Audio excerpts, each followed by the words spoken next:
6h02 sur Europe 1. Quand est-ce que le feuilleton du remaniement prendra fin? Personne ne se risque à un pronostic et les rumeurs vont bon train. Le député de l'Ain, Damien Abad, pourrait même faire partie des prétendants dans les colonnes du Figaro.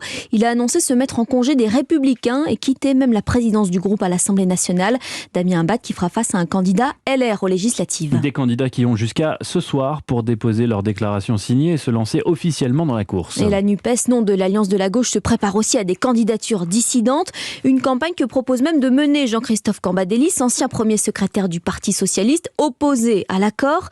Bernard Cazeneuve aussi a claqué la porte du parti, mais pour se tourner désormais vers Emmanuel Macron, avec une mission, emmener avec lui d'autres socialistes. Alexis de la Fontaine.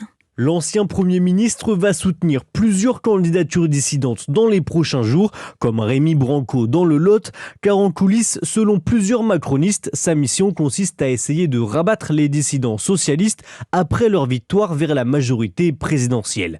De manière très méthodique, Bernard Cazeneuve s'est entretenu ce mercredi avec Elisabeth Borne à Matignon juste après sa nomination. Un échange pas anodin alors que le nouveau Premier ministre constitue en ce moment son gouvernement. Selon nos informations, à la suite de cet échange, un ministère lui a même été proposé, mais Bernard Cazeneuve aurait pour le moment décliné l'offre. Enfin, il faut bien comprendre son rôle crucial pour Emmanuel Macron, car l'ancien Premier ministre reste une des rares figures encore capables de parler aux électeurs socialistes et donc d'affaiblir Jean-Luc Mélenchon. Alexis de la Fontaine du service politique d'Europe 1.